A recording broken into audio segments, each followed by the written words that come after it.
Part 1. The Boring Side of Famous Leaders. What History Books Leave Out. Hey guys, welcome back to my channel. Tonight we begin with a very gentle journey into the quieter, less sensational corners of history. I know history is often sold to us as a series of thrilling battles, brilliant discoveries, or heroic speeches, but let's be honest, that's only part of the story.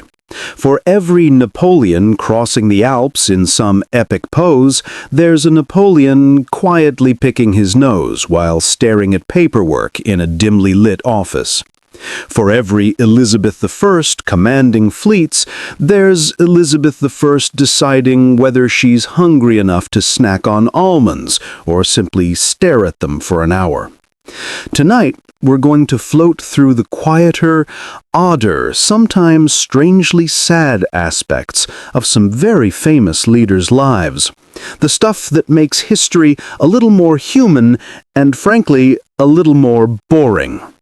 So dim the lights, pull a blanket over your shoulders, maybe get a cup of lukewarm tea. This is a story to drift to, not to sprint through. Let's begin. Let's start with Napoleon Bonaparte. Yes, Napoleon, the man who could turn Europe upside down, had a side few textbooks bother mentioning. He was intensely obsessed with his height. Which is funny because historically he was actually about average height for his time, maybe 5'6" or so. But in his mind, he was somehow tragically short. This led to what historians now call the Napoleon complex, though he probably just stared at taller people with a mixture of mild irritation and confusion. But the deeper, more boring side is his obsession with routine. Napoleon liked to eat exactly the same thing for breakfast every day, usually a bit of chocolate, some coffee, and a small pastry. His staff had to remember this because missing breakfast was not a tragedy for the rest of Europe, it was a personal catastrophe. He also napped a lot. And not in heroic, quick 20-minute ways. No, these were long, methodical naps that could interrupt military strategy sessions. Europe may have been trembling, but somewhere in Paris, Napoleon's eyelids were drooping. And then there was the correspondence. Napoleon wrote letters. Lots of letters. Thousands. Many of them were to Josephine, his beloved, or perhaps mildly exasperated wife. Some were romantic, others were suspiciously detailed lists of what she had and hadn't done that day. Like, you wore a blue gown yesterday. Did you eat properly? Was the dog fed? Remember to clean the silver. One could imagine Josephine reading this by candlelight, sighing and thinking, ah yes, the conqueror of Europe is also the conqueror of my wardrobe choices. Now, let's float over to another royal disaster. King George III of Britain. Famous in the colonies for, of course, being mad, though the history is a little more mundane. George had episodes of mental illness, but he also had a lifelong obsession with agriculture and gardening. He spent hours upon hours tending to his crops and writing notes about soil acidity. And yes, while people in London were revolting and America was throwing tea into the harbor, George was quietly measuring potatoes. This is not quite as cinematic as we like to think of revolutions, but it is true. Imagine being George. Your kingdom is restless, and your solution is to doodle charts about turnips. George's family life was equally pedestrian. He had 15 children, which sounds dramatic, but consider the logistics. Much of his correspondence revolves around whether each child had clean socks or sufficient tutors. We rarely hear about the emotional labor of raising 15 kids while occasionally losing your mind. George's diaries include long, meticulous lists of appointments, meals, and occasionally complaints about servants moving his garden tools. Not exactly what history books call thrilling, but it is a rare glimpse of a monarch dealing with the monotony of life rather than its grandeur. Speaking of tedious but historically illuminating, let's consider the Habsburgs. If Napoleon and George were obsessed with minor details, the Habsburgs were obsessed with genetics. Really. Let's pause and think about this. They spent centuries marrying cousins. Cousins of cousins. Sometimes cousins of cousins of cousins. And, unsurprisingly, the results were often medically unfortunate. Charles II of Spain is a classic case. He was called the Bewitched because he was extremely fragile, had numerous physical deformities, and, according to some accounts, looked like a half-baked potato with hair. Yet history books often gloss over this with a sentence about dynastic struggles, as if watching generations of careful inbreeding produce a weak king is a heroic saga, rather than quietly tragic and slightly boring. Charles spent much of his life sitting, observing, and breathing carefully. Not quite the adventures of a swashbuckling king, but undeniably real. If we shift over to France, and more specifically Louis XVI, we know him as the king who lost his head, literally. But the mundane side of Louis XVI is worth mentioning. He was in fact quite shy and indecisive. He didn't enjoy politics, didn't have a flair for speeches, and often relied on advisors to make simple decisions. Louis XVI liked locksmithing, which is exactly what it sounds like. A king sitting in a workshop, fiddling with keys and locks. In some ways, it's charming. In other ways, it's a reminder that history's great leaders were often just people bored or awkward enough to develop strange hobbies. He had an interest in mechanical inventions, often spending hours drawing designs that rarely worked. The King of France dreaming up gears while Paris seethed. This is history's quieter, less glamorous truth. If we shift over to Russia, Catherine the Great also had her quieter quirks. She's famous for expanding Russian territory and modernizing the empire, which sounds impressive, but behind the imperial victories was a woman obsessed with correspondence and cataloging. Catherine wrote thousands of letters.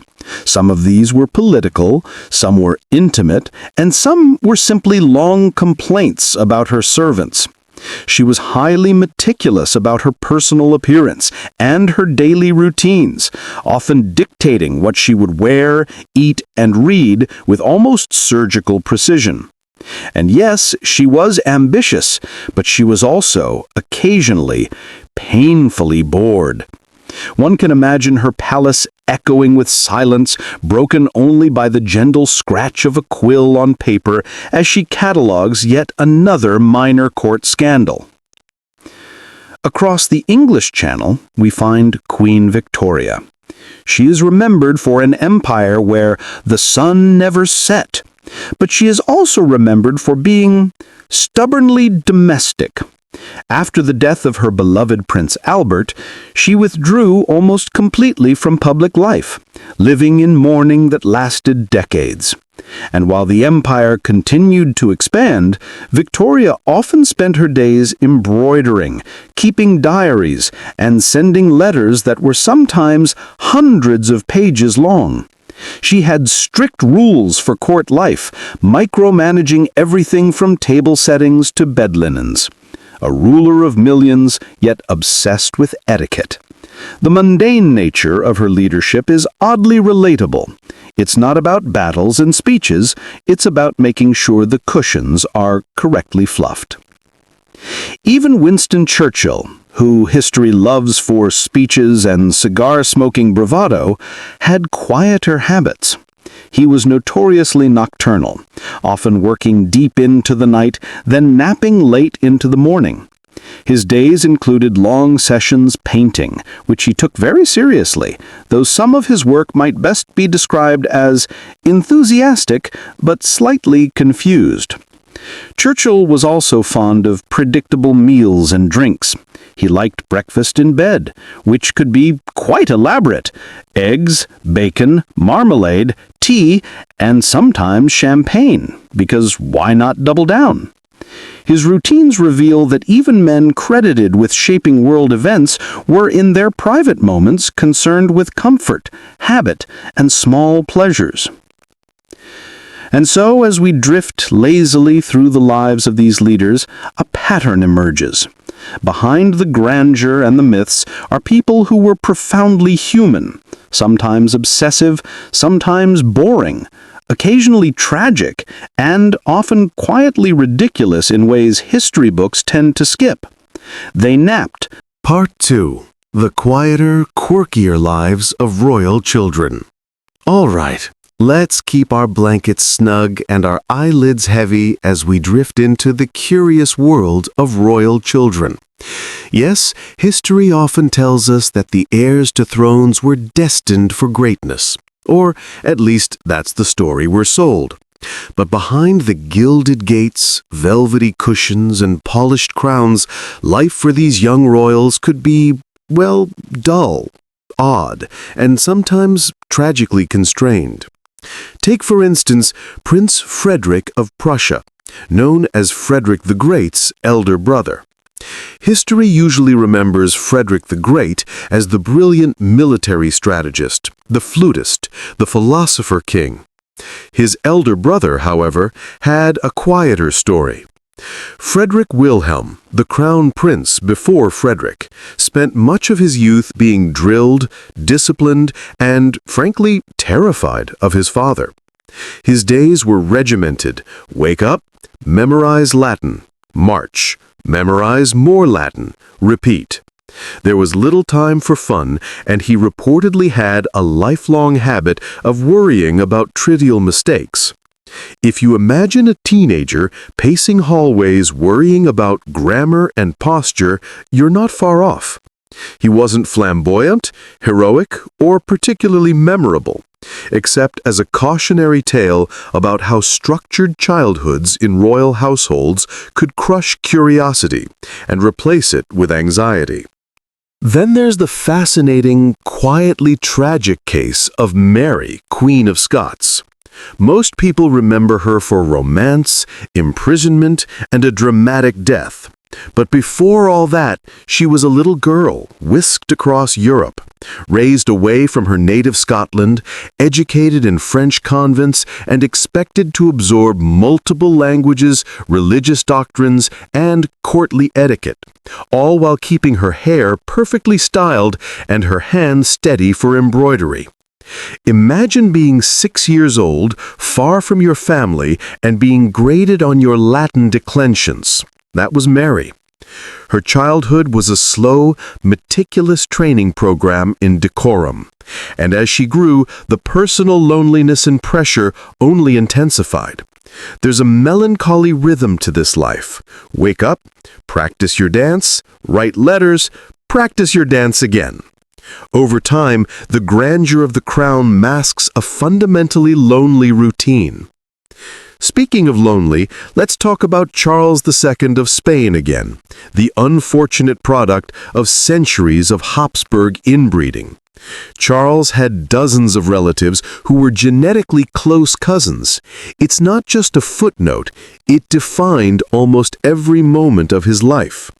He had digestive problems, fragile bones, and frequent illnesses. His days were spent in careful observation by doctors, eating soft foods, and attempting to maintain some semblance of strength. He was often described as gentle, contemplative, and honestly, a bit boring. Not in a malicious sense, but in the sense that most of his time was survival. Imagine a boy confined by his own biology, with endless advisors fretting over which foods or exercises might help him live another day. There's a slow, almost hypnotic sadness to that kind of upbringing. And yet, he inherited the throne because, as the saying went, the Habsburg line had to continue. Now, let's drift north to Sweden and meet Christina, Queen of Sweden. She ascended the throne as a child, and from the start, her life was a mixture of strict education and eccentric habits. Christina was brilliant, deeply interested in philosophy, literature, and languages. But she was also highly neurotic, often keeping odd hours, and reportedly had a fascination with collecting exotic objects, stuffed animals, coins, and curiosities of various sorts. Imagine being a young queen expected to run a country while also cataloging your cabinet of curiosities with obsessive precision. Her life was intellectually rich, yes, but also lonely and strange in ways that history books rarely linger on. She didn't have playgrounds or friends as children. She had tutors, letters, and an ever-growing stack of curiosities to catalog. That's history through a quieter, more introspective lens. And then, of course, there's the English royal family. Edward VI of England became king at 9 years old. Being king is usually described as glamorous, but Edward's reality was slightly less exciting. He was constantly studied, instructed, and prodded by adults who wanted him to rule wisely, or at least obey their counsel. His health was poor, he was frequently sick, and the pressure to conform to religious and political expectations was immense. Imagine trying to be a child while also representing an entire nation. There's a kind of slow, tragic rhythm to this life. Wake up, meet advisors, practice prayers, learn law, take a nap if permitted, repeat.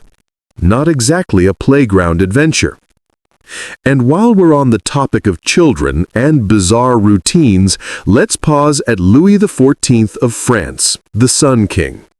As a boy, Louis was subjected to a rigid routine of lessons, formal etiquette, and constant supervision. He reportedly spent hours practicing table manners alone because apparently the king's pinky must always rest at a precise angle. He learned dance, fencing, and Latin with a precision bordering on obsessive. The Palace of Versailles, later celebrated for grandeur, was in his childhood a place of endless drills. Childhood for Louis wasn't about toys or games, it was about becoming a miniature adult. Even as he grew into a famously extravagant monarch, the habits instilled in him as a child persisted. Structure, ceremony, and meticulous attention to daily rituals. And let's drift a little west to the Ottoman Empire, where Sultan Suleiman the Magnificent had a childhood that might surprise you. He was educated in Islamic jurisprudence, literature, and military strategy, and also had to memorize extensive family genealogies. By today's standards, it's hard to imagine a child expected to retain so much rote knowledge while also managing personal comportment and ceremonial duties. There's a quiet tension in imagining a boy studying military campaigns before breakfast. Yet, these were the rhythms that shaped future rulers. Ordinary boredom and personal tedium were inseparable from imperial preparation. And of course, we can't forget the quirky eccentricities of the Romanovs in Russia. Peter the Great, as a child, was notoriously odd. He preferred walking barefoot, experimenting with machinery, and attempting to learn trades rather than traditional courtly studies. This was slightly alarming to his advisors, who worried about the future of Russia. But it's fascinating in a sleepy way. A boy prince more interested in carpentry than conquest, tinkering with gadgets while the nobility fretted over statecraft. And later, Peter the Great, despite becoming the Tsar that modernized Russia, never lost his fascination with simple, hands-on tasks. Even emperors who seem legendary were shaped by early quirks that were equal parts mundane and oddly compelling. Then there's the Spanish Infante Carlos, who spent his days confined to monasteries, educated in classical languages, and isolated from the court. He apparently became very skilled in calligraphy and had a near obsessive fascination with cataloging his possessions. Again, a life that seems boring but is quietly absorbing. A child surrounded by grandeur, yet almost entirely limited to cataloging, studying, and obeying. And even outside Europe, leaders had similar routines. Take Emperor Meiji of Japan. As a boy, he spent long hours learning classical Chinese, history, poetry, and etiquette, while also engaging in rituals that could feel repetitive and confining. His days were regimented to the point that imagination and play were rare.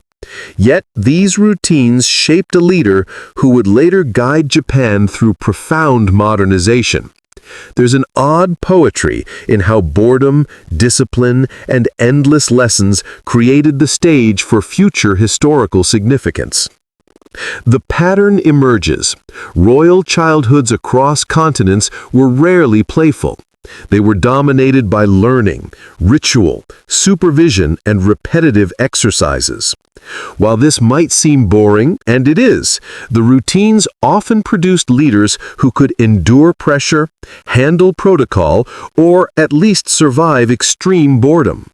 The quieter side of history often involves these long stretches of monotony.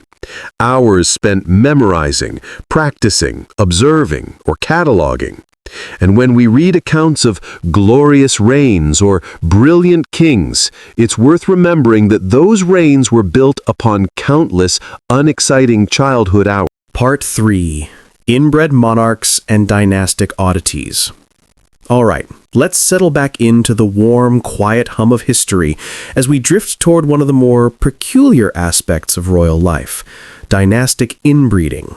Yes, that slightly uncomfortable topic that textbooks often gloss over with a polite sentence about keeping the bloodline pure.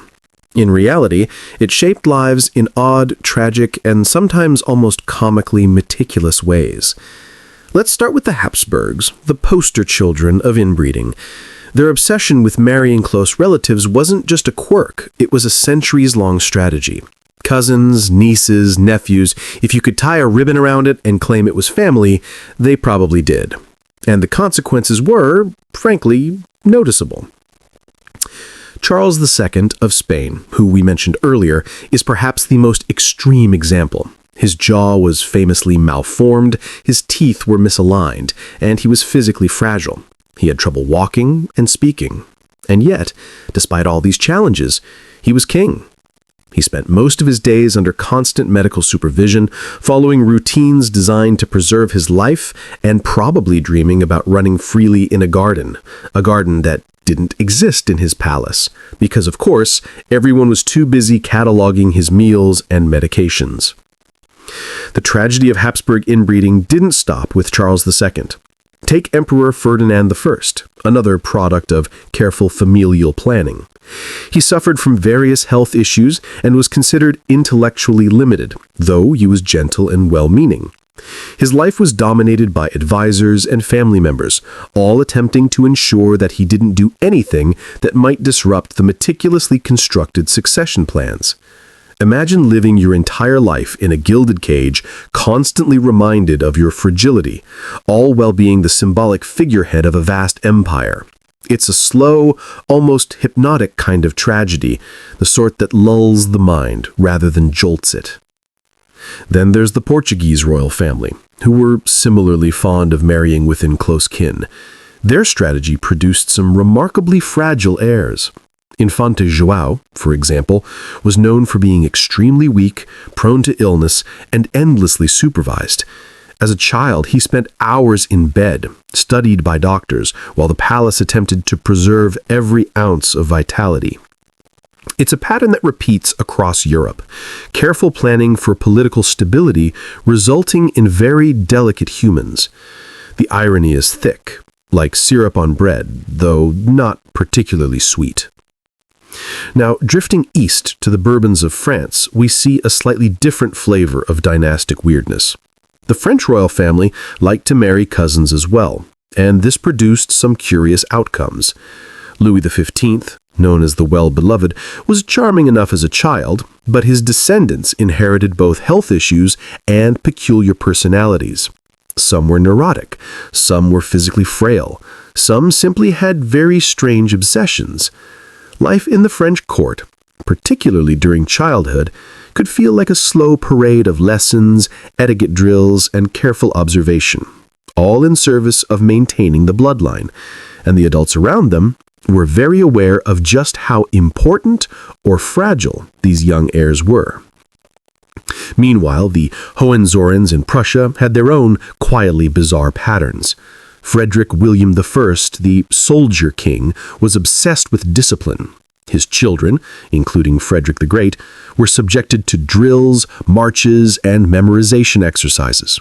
Frederick himself developed some unconventional habits, intense focus, odd routines, and an enduring fascination with music and philosophy. But the formative years were rigid and controlled. It's a reminder that even outside of inbreeding, dynastic expectations could make childhood a structured, oddly monotonous experience. Sleep, play, and personal whimsy were secondary to duty and training. Let's pause to reflect on another curious pattern: the obsessive cataloging of health, habits, and behavior. Across European courts, children and adults alike were constantly monitored. We've touched on Habsburgs and Bourbons, but it's worth noting that in many royal households, detailed records of diet, activity, and health were maintained. Some monarchs kept journals noting bowel movements, sleep patterns, and minor illnesses. Others had staff whose sole purpose was to ensure that everything, from food to clothing to exercise, followed an exact protocol. Imagine living in a palace where your entire existence is measured, recorded, and critiqued. Mundane, yes, but strangely hypnotic when you read about it centuries later. Now, on to the Spanish Bourbons again. Charles III's family provides a quietly amusing example. His children were intelligent and capable, but also subject to the slow, tedious machinations of court life. Education was intensive, schedules rigid, and habits obsessive. Even as adults, the children retained quirks instilled by this upbringing. One son loved architecture, but also became obsessed with precise table settings. Another developed a lifelong habit of cataloging personal effects in meticulous detail. It's fascinating to see how boredom and obsessive discipline could shape personality over decades. Across the Alps in Austria, Maria Theresa had 16 children. 16! She managed to oversee their education, marriage plans, and personal habits with near obsessive precision. Her letters often detail mundane aspects: who practiced music at what hour, who needed more fencing lessons, which child had a toothache. Life for her children was regimented, full of lessons, letters, and constant supervision. They rarely had unstructured time, and when they did, it was usually spent in quiet, controlled activities. There's a hypnotic rhythm here: education, discipline, music, study, repeat. And somehow these repetitive cycles produced adults capable of running empires, or at least appearing capable to those around them. And of course, we can't ignore the English Tudors. Henry VIII's children had their own brand of structured monotony. Edward VI was, as mentioned, educated rigorously and often confined by illness. Elizabeth I spent her youth in semi-captivity, attending lessons on religion, languages, and courtly behavior. Their days were long and full of repetition, memorization, practice, and observation. They were human beings, yes, but humans whose childhoods were consumed by preparation for a life under constant public scrutiny. The irony is that the legends of these figures often omit the hours of tedium that made them what they were. Let's drift south to the Italian principalities. The Medici children were subject to similarly controlled lives with lessons, supervision, and carefully orchestrated routines. Cosimo de' Medici, for example, inherited a life that required meticulous attention to social, financial, and familial obligations. He and his siblings spent their childhoods under constant watch, learning languages, arithmetic, and protocol with little room for personal whimsy. The structure was relentless, and yet it produced individuals who were intelligent, cautious, and precise, traits that defined their later rule. And now, imagine the quieter side of these lives. Hours spent sitting at a desk, copying manuscripts, cataloging coins, or observing household staff. Occasional small rebellions might include sneaking a book or doodling in the margins of an exercise book, but these tiny rebellions were rare. Most of the time, life was a slow rhythm of learning, observation, and careful compliance. And perhaps this is why when we finally see these rulers as adults, they seem both brilliant and strangely constrained, like a river forced through carefully constructed channels. Even in the modernizing eras, such as 19th century Europe, the pattern persisted. The Romanovs in Russia continued this obsessive supervision and control. Tsarevich Alexei, the heir to Nicholas II, was fragile due to hemophilia, a direct result of centuries of inbreeding. His life was dominated by routines designed to protect him, yet also profoundly limiting.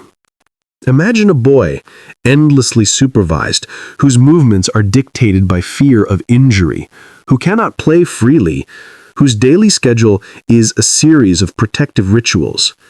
It's a quietly tragic pattern, hypnotically repetitive in its monotony. And of course, this brings us back to the observation that runs through all of these dynastic stories. The quieter the life, the more fascinating it can become when viewed slowly. Repetition, tedium, and obsession shape not only individuals but entire dynasties. Life in a palace, especially for children and heirs, was rarely spontaneous. Instead, it was carefully orchestrated, monitored, and catalogued. And yet, in this mundane rhythm, personality, intelligence, and occasional eccentric brilliance emerged. So, as you sip your lukewarm tea and feel the blankets settle around you, think of these young royals, carefully measured, catalogued, and instructed from dawn to dusk. Their lives were often quiet, sometimes tragic, occasionally eccentric, and always shaped by centuries of dynastic planning. And while history often celebrates the battles, conquests, and public achievements, the slow, repetitive reality of their childhoods offers a strangely hypnotic perspective. Part 4. Quirks, Meltdowns, and the Private Lives of Leaders. All right, let's ease ourselves into the final stretch of our journey through the quieter, slightly absurd sides of history. So far, we've floated past obsessive routines, inbred dynasties, and regimented childhoods. Now let's drift into the world of personal quirks, minor emotional meltdowns, and the habits that make historical figures surprisingly human, and, in a way, hypnotically mundane. Take Emperor Napoleon again. Beyond his obsession with height, letters, and routine, he had moments of genuine, almost pedestrian anxiety. He could be irritable over trivial matters, a missing document, a misplaced quill, or even a poorly folded uniform. Imagine the man who reshaped Europe being momentarily undone by a napkin slightly askew. There's something quietly charming about this. Even the greatest leaders had small human crises, the kind that modern life makes us vaguely familiar with. Or consider Louis XIV, the Sun King, who ruled France with grandeur and spectacle. Behind the glittering palace, he had odd, almost compulsive habits. He reportedly insisted on performing detailed inspections of his kitchens, and even occasionally tasted food in ways that could be described as obsessive. He also had episodes of irritation and tantrums, though always within the bounds of decorum, or at least the appearance of it. It's almost hypnotic to imagine a powerful monarch pausing to frown over whether the soup was the right temperature, while courtiers tiptoe nervously around him. And then there's Queen Victoria, who we know from mourning Prince Albert for decades. But in addition to her famously strict routines, she occasionally suffered from emotional meltdowns that were both trivial and meticulous. She fretted over minor court etiquette, household arrangements, or misplaced letters. And yet she maintained a steady rule over an empire that spanned the globe. The contrast is striking. The woman who dictated imperial policy also spent hours agonizing over embroidery, table linens, and the order of her stationery. A reminder that even the most iconic leaders were in private, quietly human. Over in Russia, Peter the Great maintained a mix of brilliance and personal eccentricities. He loved practical tasks from carpentry to shipbuilding, and reportedly could spend hours in workshops entirely absorbed. But he also had moments of odd, almost unpredictable moods. Courtiers learned to navigate these carefully, because a bad mood could result in an afternoon of silent staring or an unexpected inspection of a ship model. These tiny personal quirks shaped daily life in palaces across the continent. Leaders with enormous responsibility, yet preoccupied with details that would seem trivial to anyone else. Then there's the curious case of Charles VI of the Holy Roman Empire, known as Charles the Mad.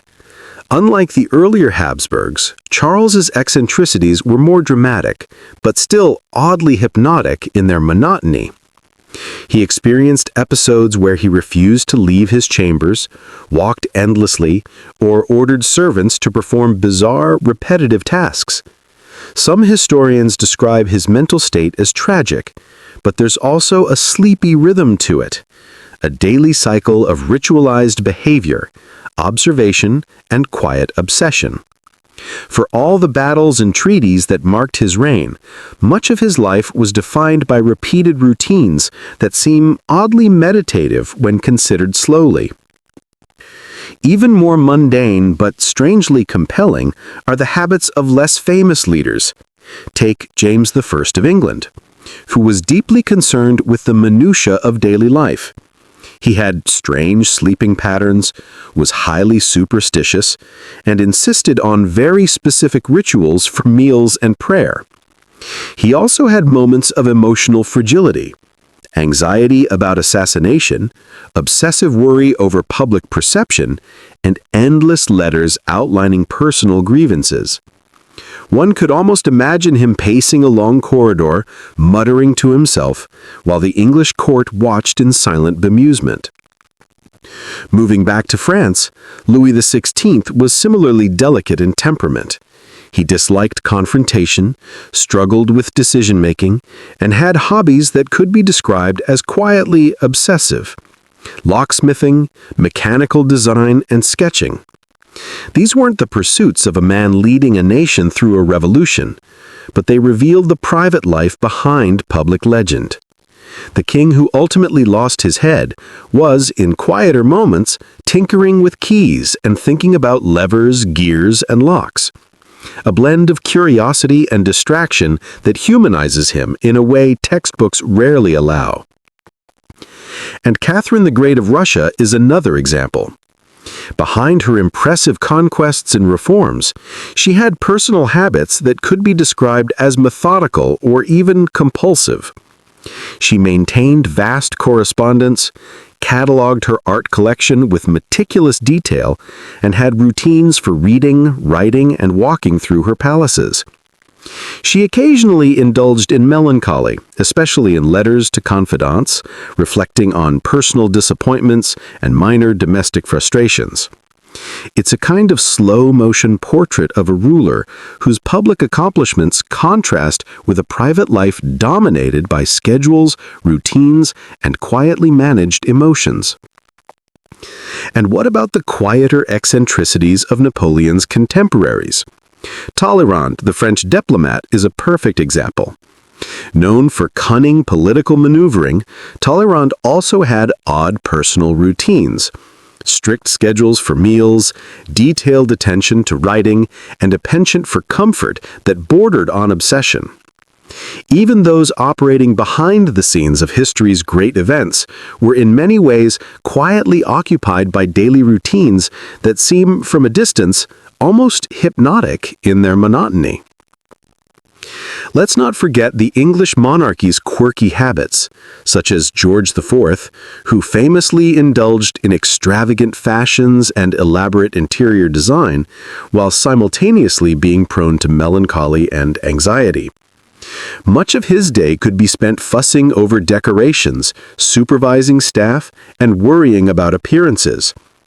There's a hypnotic sadness to this. A man with immense power, yet consumed by small, repetitive obsessions. It's a gentle, sleepy reminder that human nature persists even under crowns and scepters. And even outside Europe, similar patterns emerge. Emperor Hirohito of Japan spent long hours studying marine biology while managing the symbolic duties of the Japanese state. The juxtaposition is hypnotically mundane. An emperor peering through microscopes at tiny sea creatures while the machinery of government continues to turn. There's an odd poetry in these slow, meticulous routines. Daily life quietly unfolding beneath the veneer of historical grandeur. And so, as we drift toward the end of our journey, one final observation emerges. The public image of famous leaders, heroic, powerful, or brilliant, often obscures the quieter, repetitive, and sometimes absurd aspects of their private lives. Naps, letters, keys, gardens, and embroidery were all part of the daily rhythm. Emotional meltdowns, obsessive cataloging, and quirky hobbies punctuated their years. And while these details may seem minor, they create a fuller, more human portrait. Rulers who were in their hearts people trying to navigate the slow, sometimes tedious rhythms of existence. And it's comforting, in a sleepy way, to realize that the great figures of history had moments of quiet obsession, repetitive routines, and personal quirks. Their days were punctuated by tedium and meticulous habits, not just by battles and conquests. In that monotony lies the subtle poetry of history, the gentle rhythm of human life, repeated across centuries and continents, binding us to the past in a way that's oddly hypnotic. And so, as you close your eyes and let your thoughts drift, imagine these leaders quietly walking through palaces, inspecting gardens, writing letters, tinkering with locks, or cataloging coins. Their public accomplishments were built upon these slow, often boring, and sometimes tragically constrained routines. And in their quiet, repetitive habits, history becomes less about spectacle and more about the human experience. The small daily rituals that shaped people, dynasties, and eventually the world itself. And with that, we can slowly let our journey come to a rest. No dramatic battles, no shocking betrayals, no loud finales. Just the gentle unfolding of human lives in all their mundane, meticulous, and quietly fascinating detail. Perfect for a calm evening, a warm blanket,